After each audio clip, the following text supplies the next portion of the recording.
오늘 우리에게 주신 하나님 말씀은 고린도전서 7장 25절에서 35절 말씀이 되겠습니다. 고린도전서 7장 25절에서 35절 말씀입니다. 신약성경 270면에 고린도전서 7장 25절에서 35절 말씀이 되겠습니다. 다 찾으신 줄 알고 25절부터 교독하시고 35절은 함께 읽도록 하겠습니다.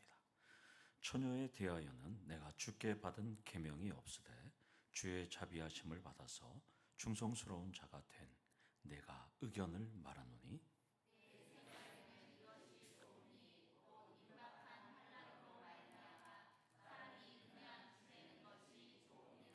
내가 아내에게 매었느냐 노이기를 구하지 말며 아내에게서 노였느냐 아내를 구하지 말라.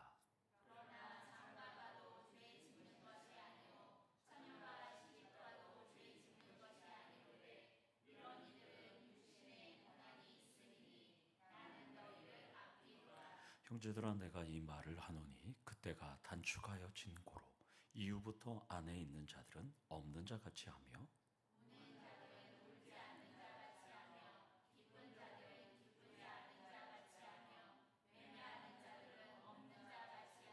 세상 물건을 쓰는 자들은 다 쓰지 못하는 자 같이 하라. 이 세상의 외형은 지나감이니라.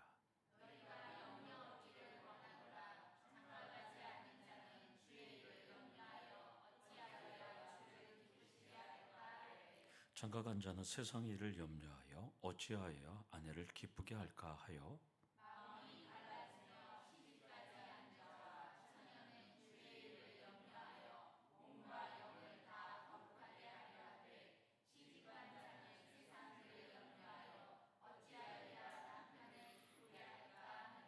함께 읽겠습니다. 내가 이것을 말함은 너희의 유익을 위하며 너희에게 올무를 놓으려 함이 아니니 오직 너희로 하여금 이치에 합당하게 하여 흐트러짐이 없이 주를 섬기게 하려 함이라. 아멘. 옆에 계신 분, 앞에 계신 분 인사하겠습니다. 사랑합니다. 축복합니다. 사랑합니다. 축복합니다. 아멘. 감사합니다. 신체 나이에 대해서 어저께 무료로 측정해 준다고 해서 제가 어저께 한번 해봤어요. 신체 나이 인터넷에서 보니까 다양한 문항을 체크했는데요. 믿으실지 모르겠지만 제 나이가 몇 살로 나왔을까요? 최 권사님. 예? 70년? 아, 예. 만 나이보다 무려 7살 적게 나왔어요. 어우. 그래서 사모한테 한번 해보라 그랬어요. 오늘 얘기하면 집에 가면 뭐라 그럴지 모르겠는데 사모는 14살이 더 나오더라고요. 그래서 제가 어저께부터 누나라고 부르고 있습니다. 예, 예. 우리 사모님 목에 체가 걸렸습니다. 예. 예. 설문조사 결과를 보니까요. 신체 나이에 가장 큰 차이를 만드는 5가지 항목이 있더라고요. 첫 번째는 숨이 차고 땀이 나는 운동을 일주일에 3회 30분 정도는 해라고 이렇게 권면하더라고요. 두 번째는 주 2회 스쿼트, 그러니까 쪼그려 앉기, 그 다음에 팔굽혀펴기와 같은 맨몸 운동을 한 15분 정도 하라고 이렇게 권면합니다. 세 번째는 저에게 해당될 텐데요. 앉아서 오래 일하시는 분들은 50분에 한 번씩 일어나셔서 아무 일이 없어도 일어나셔서 2, 3분씩 움직이라고 또 이렇게 말을 하더라고요. 네 번째는 여러분들 다 해당될 겁니다. 취침 30분 전에는 스마트폰 하지 말랍니다. 반드시 그 전에는 좀 이렇게 하고 머리가 정리가 안 되니까 일찍 주무셔야 되니까요. 다섯 번째는 실내 환기와 침구 관리를 점검하는 것이 좋다 이렇게 말합니다. 여기 계신 분들 보면 우리 뭐 김경호 집사님도 그렇고 우리 박무령 집사님도 그렇고 우리 성락현 집사님 우리 그 원주 원치 두 분도 그렇고 다 그 장수 유전자는 타고난다고 그러더라고요. 그래서 보통 15%에서 20%는 장수 유전자를 타고난답니다. 사람들이. 그래서 대부분 신체 노화를 늦추기 위해서는 영양과 운동과 피부 관리와 생활 습관이 아주 매우 중요하다고 합니다. 그러면서 마지막으로 그 항목에 그렇게 조언을 하더라고요. 신체 나이를 주기적으로 체크하라는 거예요. 그래야 내가 뭐가 문제 있는지를 체크해 보라고 조언했습니다. 저는 기분 좋은 결과를 보면서 신체 나이가 중요하잖아요. 그럼 나의 영적 나이는 어떨까? 그걸 한번 또 진단하게 되더라고요. 그래서 제가 이제 좀 더 연구를 하려고 그래요. 신체 나이를 진단하듯이 영적 나이를 진단하는 방법을 한번 연구해 보면 좋겠다라고 생각이 들었어요. 그렇다면 여러분들의 신체 나이와 영적 나이는 어떨까요? 여러분 한번 생각해 보세요. 나의 신체 나이와 영적. 쉽게 말하면 신체 나이는 적으면 적을수록 좋고 영적인 나이는 많으면 많을수록 좋잖아요. 맞죠? 네. 그렇기 때문에 여러분들이 어떻게 될까 한번 잘 생각해 보셔야 돼요. 그래서 여러분들 오늘 집으로 돌아가셔서 나의 신체 나이와 나의 영성의 나이를 한번 잘 생각하셔서 신체와 영성도 늘 건강하게 유지하시는 우리 성도님 되기를 소망합니다. 바울은 25절에서 40절까지 결혼하지 않고 그대로 지낼 때 주는 유익에 대해서 소개합니다. 그러니까 이것도 고린도 교인들이 질문했던 거예요. 왜 질문했을까요? 교회 내에 결혼하지 않는 미스들이 있었던 거예요. 결혼을 안 하려는 여성들이 있었던 거예요. 그래서 사도 바울에게 우리 교회 내 고린도 교회에 결혼 안 하려는 여성들이 있는데 어떻게 했으면 좋겠냐고 질문했던 것이죠. 그러자 사도 바울이 자세하게 답변을 해줍니다. 본문은 두 부분으로 나눌 수가 있어요. 25절에서 31절까지는 마지막 때의 삶에 대한 문제를 제시하면서 솔로가 좋다는 것을 다양한 각도로 설명합니다. 혼자 사는 것이.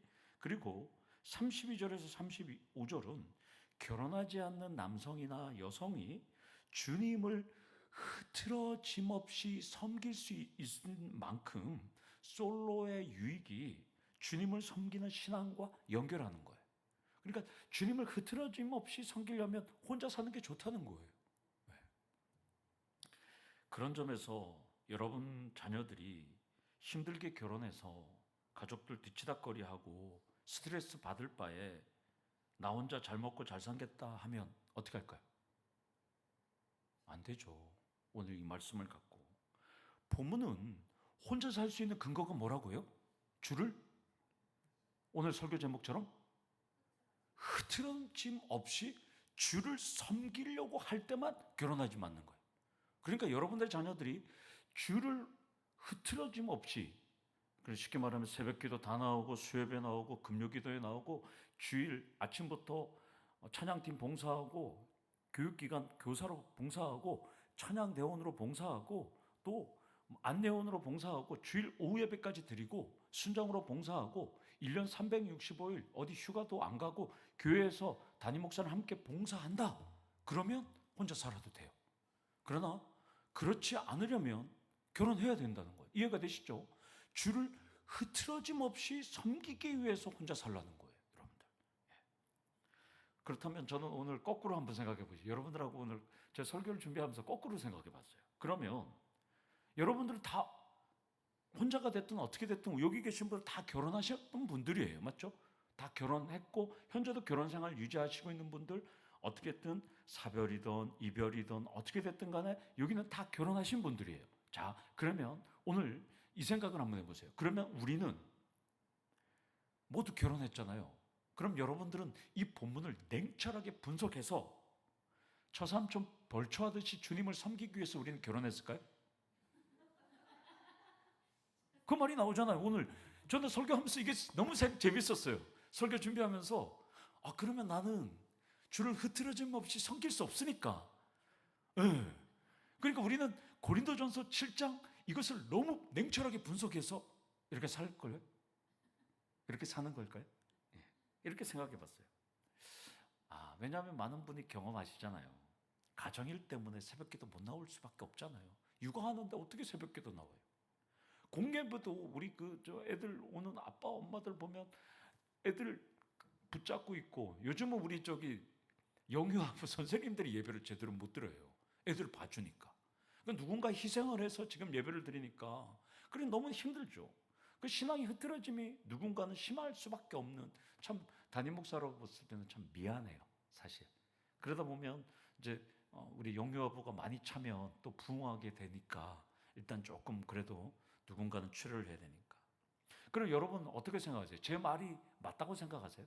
우리는 주를 흐트러짐 없이 섬기기 싫어서 결혼을 했고, 독신들은 주를 흐트러짐 없이 섬기기 위해서 결혼 안 할까? 절반은 맞고 절반은 틀리죠, 여러분들. 왜냐하면 시간이 흐르게 되면 주님을 후회 없이 섬길 수 있기 때문입니다. 비록 결혼하게 되면 솔로 시절처럼, 청년의 때처럼 예배나 기도나 경건 생활이 차질을 빚을 수는 있어요. 연애하기 때문에, 또 애들을 봐야 되기 때문에, 가정생활 때문에. 그러나 그때가 지나면 홀가분해져요. 애들이 중학교 가고 고등학교 가고 대학교 가고 집을 떠나면 그때는 우리가 홀가분해지잖아요. 자, 그래서 결혼하지 않는 형제 자매들이나 또 사람들이 저에게 목사님 혼자 살아야 될까요? 결혼해야 될까요? 하면 저는 뭐라고 대답할까요? 그렇죠. 창세기 명령과 상관없이 반드시 저는 결혼하라고 답할 겁니다. 이유는 인간의 삶은 비례하기 때문이에요. 처음 결혼했을 때는 바빠서 신앙생활 흐트러짐 있을 수 있어요. 그러나 시간이 지나면 흐트러짐 없이 신앙생활을 할 수 있다는 거예요. 문제는 혼자가 돼도 흐트러짐이 있기 때문에 문제가 있는 것이지 흐트러짐이 없다는 거예요. 그래서 여러분, 제가 늘 우리 제자훈련이나 여러분들은 얘기하지만 지랄 총량의 법칙이 있잖아요. 아시죠? 사람은 젊었을 때 방황했다가 나중에는 또 착해지기도 해요. 그러나 또 젊었을 때 방황하지 않다가 나중에는 또 방황할 수도 있어요. 그러니까 무조건 지랄 총량의 법칙이 다 맞는 건 아니에요. 이렇게 이럴 수도 있고 저럴 수가 있어요. 그 반대의 삶을 살 수 있어요. 여기서 첫 번째 포인트로 흐트러짐 없이 주님을 섬길 때가 온다는 것입니다. 아멘. 자녀들 시집장가 다 가고 멀리 떨어져 살고 조용해지면 교회로 올 수밖에 없습니다. 물론 여러분이 그렇다고 생각하시면 오해입니다. 여러분들 다 지금 아무 일이 없어서 교회 온 건 아니잖아요, 맞죠? 다 바쁜데도 오신 거잖아요, 맞죠? 예. 그렇다고 해서 주님을 편안히 흐트러짐 없이 섬길 수 있다고 해서 놀러만 다니지 마시고 후회 없이 주님만 섬기시기를 소망합니다. 참고로 25절에서 35절까지 처녀라는 이 파르데논이라는 단어가 25절에서 35절까지 6번 나와요. 36절에서 37절은 약혼녀로 2번 번역됩니다. 그리고 38절에서는 그 처녀라는 단어가 생략이 되어 있어요. 그래서 사도 바울은 6번이나 말씀합니다. 25절에 바울은 이렇게 말해요. 나는 주님으로부터 처녀에 대해서 어떻게 하라고 받은 명령은 없다고 솔직히 고백해요. 그러면서 자신의 말에 신뢰성을 주기 위해서 자신을 2가지로 소개해요. 하나는 주님의 자비하심과 또 하나는 충성스러운 자. 이 충성스러운 자로 번역된 헬라어는 피스토스인데요, 신실한 자 이거예요. 그래서 사도 바울은 주님의 자비하심으로 나는 선택받았고 나는 주님께 신실한 충성스러운 자라고 고백합니다. 이것은 뭐 빌립보서에도 살펴봤고 우리가 잘 아는 내용이니까 이 내용은 제가 언급하지 않고 넘어가도록 하겠습니다. 여기서 중요한 점은, 자, 그러면 우리 궁금하잖아요. 그러면 고린도 교회 아가씨들은 왜 결혼하지 않으려고 했을까요? 여러분들, 결혼하지 않으려니까 사도 바울에게 질문했잖아요. 왜 결혼하지 않으려고 했을까요? 가장 그럴듯한 추정은 우리나라도 마찬가지예요. 고대 사회는 사랑이 아니라 뭐예요? 양가 부모님이. 우리 조선시대만이나 아니면 한 30년, 40년, 50년 전만 해도 여기 계신 분들 빼놓고 기도원에서 커플 만났고 다 여기서는 다 사랑해서 다 만났잖아요. 여기 계신 분들 다 만났는데 또 중매로 만나도 한두 번 맞선을 보고 다 결혼하시잖아요.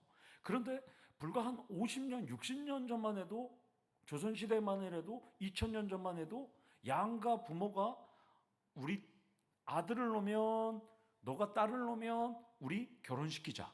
아니면 내가 딸을 놓고 네가 아들 놓으면 결혼하자. 아니면 부모님들이 어디서 만나서 우리 정말 좋으니까 우리 양가 결혼 맺자 이렇게 해서 아이들이 태어나기 전부터 양가가 정략적인 결혼할 때도 있잖아요. 지금 고린도 교회도 그런 경우가 있는 거예요. 지금 2000년 전에 지금 그 부모들이 다 정해서 또 결혼 약속까지 다 받은 거예요. 그러니까 가문과 지위에 따라서 정혼자를 정하는 문화에 막상 나이가 돼 보니까 반발하고 거부할 수밖에 없는 거예요, 여러분들. 물론 우리나라 조선시대나 우리나라는 뭐 부모님이 결혼하라면 다 결혼할 수밖에 없는 사회였는데 고린도 교회는 고린도 지역은 조금 헬라 철학이 들어갔으니까 조금 발달된 시절이었었죠. 예. 그리고 연세가 있는 분들 중에서 보면 여기 계신 분들 중에서도 약혼식 하신 분들도 있을 거예요. 저희 세대는 약혼식은 거의 없는데요. 그 전에 여기 계신 어르신들 50, 60, 70대 되신 분들은 거의 약혼식도 하신 분들이 있을 거예요. 자, 그 고린도 교회도 약혼식까지 했어요. 부모가 결정 다 했어요. 자, 약혼식까지 다 했어요. 근데 약혼식까지 해보니까 내 스타일이 아니에요. 여러분처럼 여기 남성분들처럼 정말 잘생기거나 아주 멋있지도 않아요. 그 여성들이 고민할 수밖에 없잖아요. 저 사람하고 평생 내가 결혼해서 살아야 될까? 많은 고민을 하는 거예요. 그래서 불안한 거예요. 그러니까 고린도 교회 성도들 중에 여자 자매들은 나 못한다고 하는 분들도 있었던 것입니다. 여성들은 사랑하지 않는 남자와 강제로 결혼할 수 없다고 생각했겠죠. 그래서 고린도 교회 안에도 문제가 발생해요. 자, 그러면 여기에서 여러분들에게 제가 질문하겠습니다. 고린도 교회는 바울에게 결혼시켜야 하겠죠? 라고 질문했을까요? 아니면 그냥 놔둬요 할까요? 질문했을까요? 정현 목사님. 지금 결혼하지 않는 처녀들을 결혼시켜야 할까요? 아니면 그냥 놔둬요 할까요? 질문했을까요? 뭘로 했을까요?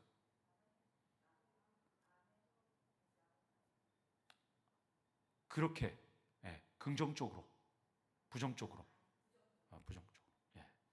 그러나 당연히 당시의 문화와 트렌드를 봐서 바울에게 질문했던 이유는 바울 사도에게 결혼시키기를 원했던 거죠.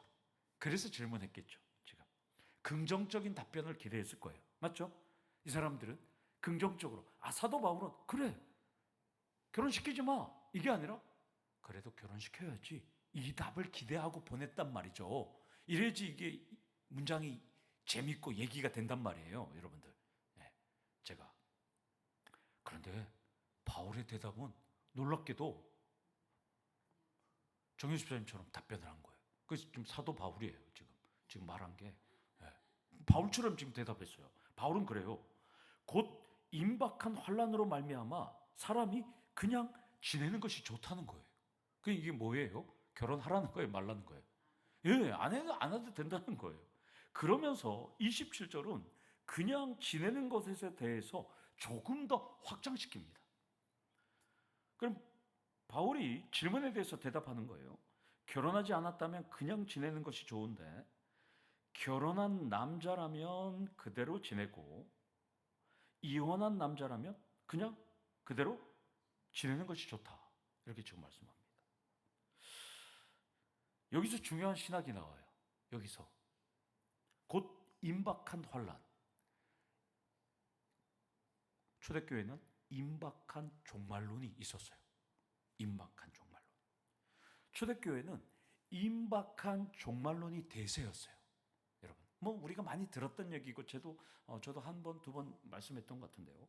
요한복음 14장 3절에 보면 예수님께서 이렇게 말씀합니다. 가서 너희를 위하여 거처를 예비하면 내가 다시 와서 너희를 내게로 영접하여 나 있는 곳에 너희도 있게 하리라. 그 예수님께서 이 말씀은 내가 가서 하나님께로 가서 거처를 예비하면 내가 다시 와서 너희를 데리고 간다 하니까 초대교회 제자들이나 초대교회 성도들은 예수님이 가셨다가 지금 다시 오실 거구나. 그리고 부활하셨다가 올라가셨으니까 금방 오실 줄을 믿어요. 그리고 마태복음 24장 44절에도 예수님께서 이렇게 말씀해요. 이러므로 너희도 준비하고 있으라. 생각하지 않은 때에 인자가 오리라. 그러니까 이 당시 예수님 말씀을 듣고 있는 사람들은 예수님이 다시 오신다고 했으니까 자기 때에 예수님이 오실 것으로 믿고 있었던 거예요. 그 말씀을. 그리고 사도행전 1장 11절을 보면 천사가 제자들한테 얘기하잖아요. 구름 타고 올라가신 예수님 보고 본 그대로 다시 오시리라 하니까 제자들은 아 그래 우리가 죽기 전에 예수님 다시 오실 거야 하는 임박한 종말론으로 살아갔어요. 그러다 보니까 서로가 떡을 떼고 자기 집도 팔고 밭도 팔고 바나바처럼 또 아나니와 삽비라처럼 흉내도 내고 어차피 예수님 오실 거니까 그렇게 이제 살아가는 거죠, 여러분들. 그리고 당시에 예루살렘과 또한 고린도 지역에는 큰 기근이 있었어요. 그리고 지진도 많이 일어났어요. 그러니까 어떻게 생각해요? 예수님께서 마태복음 24장에 말했던 것처럼 아 이게 종말이 왔구나라고 생각하니까 이 사람들은 지금 임박한 종말론으로 살아갔다는 거예요. 그러니까 사도 바울은 주님이 곧 오실 텐데 결혼할 건지 말 것인지에 대한 염려로부터 자유하라고 말하는 거예요, 지금. 그리고 28절에 구체적으로 이렇게 얘기해요. 장가나 시집 가는 것이 죄 짓는 것이 아니라는 거예요. 그러니까 장가 가는 것도 죄도 아니고 시집 안 가는 것도 죄가 아니라는 거예요. 둘 다. 그러니까 결혼의 유무와는 상관이 없다는 거예요. 따라서 여기서 우리가 해석할 수 있는 것은 유추할 수 있는 것은 고린도 교인들은 사도 바울에게 이렇게 물어봤던 거예요. 결혼 안 하는데요. 저 처녀들 결혼 안 하는 거 죄죠? 이렇게 물어봤던 거예요. 그러니까 사도 바울이 죄가 아니라고 말하는 거죠. 이해가 되시죠? 이 문장 속에서 사도 바울의 이 말씀을 자꾸 저는 이 설교하면서 이것이 자꾸 보여갖고 여러분들은 지금 계속 알려드리는 거예요. 사도 바울의 생각이 그 고린도 교회 성도들이 물어보니까 사도 바울이 계속 얘기해 주는 거죠. 여러분들 지금. 자, 뭐 그거는 뭐 중요한 건 아니고 여기서 본문을 해석할 때는 반드시 두 가지를 전제하셔야 돼요. 이 말씀을 읽을 때는 하나는 흐트러짐 없이 주님을 섬기기 위해서 솔로 독신을 선택하는 것이다라는 것이 항상 여러분들 머릿속에 있어야 돼요. 그래서 여러분들의 자녀나 교회 성도들 중에 결혼 안 한다 그러면 흐트러짐 없이 주님을 섬길 거야? 그렇지 않으면 결혼해야 돼. 이게 이제 여러분들한테 전제가 돼야 되고요. 또 하나는 임박한 종말론을 우리가 잘 알아야 돼요. 이걸 우리가 알아야 돼. 바울은 임박한 종말론 신앙이었어요. 그러면 2026년에 우리는 임박한 종말론의 신앙이 되어야 될까요? 아니어야 될까요? 그렇죠. 2000년 전에 사도 바울이나 우리나 똑같이 임박한 종말론의 신앙으로 살아가야 돼요. 바울이나 우리나 주님이 언제 오실지 모르잖아요. 임박한 종말론에서 우리도 계속 살아가고 있는 것은 분명합니다. 다만 초대교회는 해석의 오류가 있었어요. 초대교회는 바울을 포함해서 바울도 그래서 처음에는 임박한 종말론을 잘못 해석했었어요. 그리고 이제 바울은 후기로 갈수록 임박한 종말론이 잘못됐다는 것을 알았어요. 그래서 초대교회 신자들은 왜 임박한 종말론에 오류가 있었냐면 예수님을 받고 예수님이 다시 오실 것을 기대하면서 살았기 때문에 예수님을 기다리면서 그들은 살았어요. 그런데 예수님을 다시 오실 줄을 알고 기다리면서 살았는데 예수님을 받던 사람들이 한 명, 두 명씩 죽는 거예요. 그리고 나도 지금 질병에 걸려서 죽기 일보 직전이에요. 분명히 예수님은 너희가 본 그대로 온다 그러는데 왜 예수님은 안 올까? 이 사람들이 혼란이 오는 거죠, 이제 신학적으로. 사도 바울조차. 근데 저도 혼란스러웠어요. 어릴 때. 임박한 종말론에 대해서. 그런데 자꾸 성경을 보면서 해보니까 사도 바울도 예수님 말씀은 살아계신 하나님, 예수님, 그분 말씀은 오고 오는 모든 세대들을 향한 말씀이구나. 일자 청중인 1세기의 초대교회 신자에게 한 말씀은 맞지만 그 말씀이 2026년도를 살아가는 우리들에게도 해당되는 말씀이고 2300년, 2500년, 3000년 예수님이 만약에 오시지 않았다면 그 모든 사람들에게도 이 성경 말씀이 해당되는 말씀이라는 것을 사도 바울과 초대교회 신자들이 깨달았던 것이죠. 그러다 보니까 이 말씀은 나만이 아니라 오고 오는 모든 사람들을 향한, 또한 나를 향한 말씀이라는 것을 깨닫고 수정하게 되었던 것이죠. 여러분들, 제가 이렇게 자세히 설명하는 건 저도 이해하지 못했어요. 성경 말씀이 나만을 생각하면 오류가 일어나는 거죠. 모든 오고 오는 세대들을 향한 말씀이라는 것이죠. 그렇다면 여러분, 오늘 지금 결혼해서 오늘 밤에 예수님이 온다고 해도 결혼해야 될까요? 말아야 될까요? 그렇죠. 하셔야 되죠. 맞아요. 결혼과 생육과 육아와 번성은 하나님의 명령이기 때문입니다. 하나님의 명령이니까 하셔야 되는데, 혹시 여러 가지 아픔과 상처와 상처 때문에 우리가 결혼을 기피할 수 있어요. 그러나 결혼은 가르치고 권면하셔야 한다는 것입니다. 여기서 두 번째로, 결혼과 가정과 생육과 번성은 하나님 명령입니다. 지난주에 우리 중고등부 학생이 중학생 시절 때는 3명을 낳는다 그랬어요. 자녀를. 근데요, 1년이 지나서 고등학생이 되니까요, 몇 명 낳을 거야 하니까 2명으로 줄었어요. 그 제가 너무 마음이 아팠어요. 다시 생각해 보라 그랬어요. 3명 낳을 때는 제가 칭찬했는데요, 1년이 지나서 왜 바뀌었을까요? 왜 바뀌었다고 생각해요? 그러니까요, 살아보니까 힘들다는 걸 알았어요. 철 모를 때는, 중학교 때는 3명 놓으려고 생각했는데요, 1년 딱 지나니까 공부 좀 해보고 딱 육아를 보니까 2명으로 줄었어요. 저 기도하고 있어요. 내년 되면 또 1명으로 들어줄까 봐. 걱정이에요, 여러분들. 여러분, 우리 기도하셔야 돼요, 여러분들. 아이들도 세상이 힘든 걸 알아요. 그러니까 줄다 보면 10년 지나면 어떻게 돼요? 나 결혼 안 할래. 이렇게 되는 거죠. 이게 우리의 세상이에요, 참. 여러분들. 그래서 28절 하반절에 사도 바울은 우리 친구의 그 마음을 알고 2000년 전에 벌써 썼어요. 이런 이들은 결혼한 사람들을 의미해요. 결혼한 사람들은 육신에 뭐가 있다고요? 고난이 있대요. 근데 나는 너희를 아낀대요. 너희들 힘들 거 알아. 근데 난 너희들 결혼했기 때문에 나 아낀다고 지금 말하는데요. 그러면서 사도 바울은 결혼 후 시련을 겪지 않기를 또 원했잖아요. 그래서 오늘 이 28절만 봐도 바울은 결혼했을 것이다, 안 했을 것이다? 했을 것이다 라고 추정이 가능한 거예요. 왜? 결혼 안 했으면 결혼이 힘든 거 알아요? 결혼하지 않은 중고등부 학생도 애들을 3명에서 2명 낳아야 될 정도로 힘들 거 아는데, 어떻게 사도 바울은 결혼한 사람들은 육신에 고난이 있다는 거 어떻게 알아요? 경험했으니까 알겠죠, 여러분들. 근데 이게 확실하진 않아요. 우리 천국에 가서 한번 확인해 보자는 거예요. 사도 바울을 붙잡고 당신 결혼했어, 안 했어? 한번 확인해 보자는 거죠, 여러분들. 다들 경험하셨죠? 또 현재 진행형인 분들도 있을 거예요.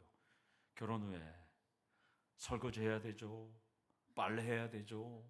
애들 씻겨야 되죠. 그리고 남편은 아내 눈치 봐야죠. 아내는 남편 눈치 봐야죠. 제가 그렇다는 게 아니고, 다 힘들잖아요, 여러분들. 그렇게 살아가는 거죠, 여러분들. 다양한 스트레스가 분명히 있는 것은 분명합니다. 29절에서 31절은 상당히 어려운 구절이에요. 그때가 단축되었다고 하는데요, 이 해석이 어마어마하게 다양해요. 종말이 단축되었던가? 사도 바울이 종말이 단축된 걸 알 수가 없잖아요, 맞죠, 여러분들? 그래서 그때라는 단어는 카이로스입니다. 카이로스는 하나님의 때잖아요. 그러니까 특별한 시간이 종말론적인 관점이 분명해요. 그러니까 이렇게 해석하면 되죠. 시간이 지날수록 주님이 오시는 날이 가까운 거예요, 멀어지는 건가요? 가까워지죠. 이해가 되죠? 자, 그렇게 해석하십시오. 그때가 단축되었. 자, 그러니까 그렇게 해석하는 건 맞는데, 오늘 사도 바울은 말하는 그 의도가 그게 아니라 삶의 우선순위가 주님이 되어야 된다고 강조하는 내용입니다. 이것이. 그러면서 왜 그때가 단축되었는지, 어떻게 살아야 할지 5가지 예를 들어요. 아내가 있는 자들은 없는 자 같이 하고, 우는 자들은 울지 않는 자 같이 하고, 기쁜 자들은 기쁘지 않는 자 같이 하고, 매매하는 자들은 없는 자 같이 하며, 세상 물건을 쓰는 자들은 다 쓰지 못하는 자 같이 하라. 그러면서 이 세상의 외형은 다 지나간다, 이렇게 말합니다. 이게 도대체 무슨 말일까? 제가 간략하게 자세하게 설명하면 이렇게 됩니다. 주님이 오시면 남편과 아내는 없습니다. 남편은 누가 돼요? 예수님 되고, 신부는 우리가 되잖아요. 그러니까 남편과 아내가 없어요. 주님이 남편이 되고, 여기서 첫 번째가 넘어가고요. 우는 것과 기쁨은 사라지지만 주님이 있으니까 영원한 기쁨이 기다리고 있다는 것을 지금 말씀하고 있고요. 물건을 구입하고 소유하고 부와 명예도 다 사라지고 오직 주님의 통치만 있는 세상이니까 임박한 종말을 준비하라고 사도 바울은 권면하고 있는 것입니다. 이해가 되시죠? 여기서 세 번째, 세상의 삶도 중요하지만 임박한 종말을 늘 준비하셔야 됩니다. 주님은 도적같이 오시기 때문에 슬기로운 다섯처녀처럼 우리가 날마다 임박한 종말을 기다리고 있어야 돼요. 집에서 가족들하고 부딪히며 살아도 마음 한구석에는 주님이 오시는 것을 여러분들 기다리며 사셔야 된다고 지금 사도 바울은 말씀합니다. 제가 여담이지만 신대원 때 개량 한복을 입고 다니는 칼빈 신학의 우리나라의 최고 거장인 괴짜 교수님이 있었어요. 이번 제가 3학년 때 은퇴하셨거든요. 이분은 이런 말씀했어요. 내가 보기에는 예수님 오시기 한참 남았는데, 그러니까 빨리 오지 않는다고 그랬어요. 근데 그때 왜 그랬을까? 늘 저는 머릿속에 그분의 감옥을 제가 1년을 들었거든요. 전공 필수와 선택해서 그분의 수업을 또 1년을 들어서 그분의 말과 철학을 제가 정리를 하면서 이분이 이런 뜻으로 주님이 당장이 아니라 좀 늦게 오신다고 얘기했을 것이다 라고 생각은 하는데, 저도 뭐 감히 얘기할 수는 없지만, 자, 그거 떠나서 그분이 2015년에 그 얘기를 했었는데 지금 2026년이잖아요. 그분의 말이 맞아요? 안 맞아요? 일단 맞았어요. 맞죠? 11년이 됐으니까. 그래서 그분이 그렇게 얘기하는 게 저도 이해가 됩니다. 그런데 32절에서 34절은 왜 독신으로 남는 것이 최고라고 생각하는 것에 대한 설명을 지금 하고 있어요. 독신으로 사는 것이 왜 최고인지 설명해요. 결혼하지 않는 신자는 주의 일과 주를 기쁘게 할 것을 염려하는 반면에 결혼한 신자는 어떻게 하면 세상 일과 배우자를 기쁘게 할 것인지를 염려하기 때문이라는 거예요. 그러니까 결혼 전후에 우리의 삶이 달라진다는 거예요. 그러니까 혼자가 되면 주를 더 기쁘게 할 생각을 하는데, 결혼하게 되면 자녀나 일이나 또 아내나 남편을 또한 그렇게 불가피하게 집중력이 떨어질 수 있다, 이렇게 말씀하고 있습니다. 자, 34절에 갈라진이라는 이 헬라어 단어는 메메리 리스타이라는 단어인데요, 완료 수동태예요. 그러니까 남편과 아내가 서로에게 집중되어서 주님에게 멀어진다는 것을 지금 뜻하고 있어요, 사도 바울은. 그래서 사도 바울은 너무나 잘하는 거예요. 사도 바울은 남편과 아내가 결혼하면 어떻게 될지를 너무나 잘 알아요. 왜냐하면 사람은 동시에 2가지에 집중할 수 없어요. 남편에게 집중하면 남편에게만 집중하지, 그때 주님께로 또 집중할 수 없잖아요. 사람은 그런 존재라는 거죠. 사도 바울은 너무나 잘 알았어요. 그리고 갈라짐 없이 흐트러짐 없이라는 비슷한 단어인데요, 주님을 섬기는 것이 고린도 교회와 우리 교회 공동체에 유익을 주는 것이라는 것을 지금 권면하고 있습니다. 여기서 흐트러짐이라는 이 단어는 일부분이라는 메로스라는 단어에서 출발해요. 어근이. 그러니까 마음의 일부분이라도 조금이라도 주님을 섬기는 데서 분산되지 말라고 사도 바울은 혼자 살라고 하는 거예요. 따라서 혼자 사셔야 될 분들은 흔들림 없이 주님만 바라보시기 원합니다. 아니면 내가 그래도 다른 사람들을 좀 봤으면 좋겠다. 그러면 여러분들 다른 분들 만나서 같이 함께 인생을 행복하게 사셔도 되는 거예요. 그래서 사도 바울은 결혼의 유무가 중요하지 않다 이렇게 말하고 있는 것이죠. 따라서 오늘 이 마지막 결론 포인트로 네 번째, 주를 향한 흐트러짐 없는 일관된 신앙을 유지하셔야 한다는 것입니다. 바울은 기쁠 때나 슬플 때나 햇볕이 짱짱할 때나 더울 때나 흐트러짐 없이 주를 섬기라고 오늘 우리에게 명령하고 있습니다. 사랑하는 성도 여러분, 간사한 인간은 조금만 편하거나 힘들면 흐트러지는 질병이 있어요. 따라서 여러분들 결혼했다고 아니면 혼자 있다고 여러분 주님에 대한 이 집중력이 떨어지지 않기를 원합니다. 아멘. 제가 우리 어르신들을 모시고 내년 5월 달에 서울 뷰티풀 라이프를 보러 가기로 했잖아요. 근데요, 하나님께서 갑자기 인터넷을 검색하라고 저에게 명령을 해갖고 검색을 했는데요, 9월 15일부터 11월 5일까지 대구에서 뷰티풀 라이프 공연이 있습니다. 그래서 여전도 회장님한테 얘기를 했어요. 가을에 우리 여전도에 위로해야 되잖아요. 그러면 위로회를 이렇게 이렇게 주말에, 평일에는 월요일은 휴관이에요. 19시 30분부터 화요일부터 금요일까지 한 번 공연을 합니다. 그리고 토요일은 15시, 오후 3시와 저녁 7시 공연이 있어요.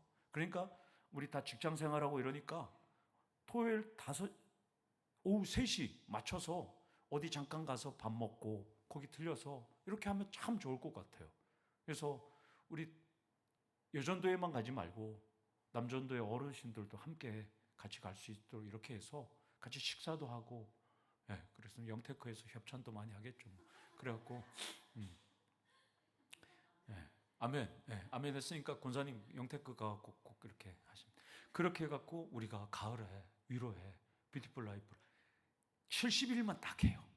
70일만 하니까 너무 감사한 거예요. 제가 딱 그거 보고 너무 감사해요. 그래서 날짜를 미리 빨리 잡아야 예매를 해야 되잖아요. 그래서 여러분 알다시피 대구는 문화예술의 도시예요. 여러분 알다시피 대구가, 여러분들 경북에 우리가 살고 있지만 대구가 문화예술의 도시거든요.